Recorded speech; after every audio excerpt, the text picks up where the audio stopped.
Well, and so you mentioned Castillo and what he gave you guys last night, going 7 innings. He probably was not his best start in a lot of ways, didn't have a lot of strikeouts, gave up a lot of hard contact.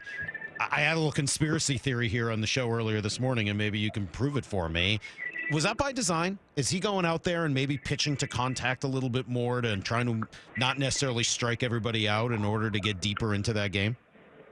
I think he definitely did that. And the first pitch of the game was, I think, 91.9 miles an hour. and I said, well, the Rock is in give 'em innings mode. And I will say this, and this is out of respect to the Royals.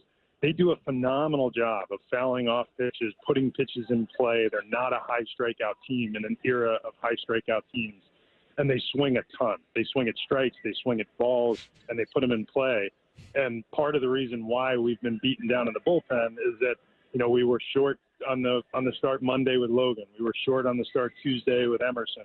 And we just needed somebody to eat into the game a little bit. And that's what we saw with The Rock. He went out there and he did what veteran aces do. He went out and he ate up 7 innings on a day where he didn't have his best stuff, but he had a mentality when he went out there that I am getting the team to the back of this game, and he did it. How unselfish is that? How important is it for the other guys in the clubhouse to see it? I think it's huge, and we've seen other guys do it, but Luis has done it whenever we've needed him to do it since the day he walked through the door.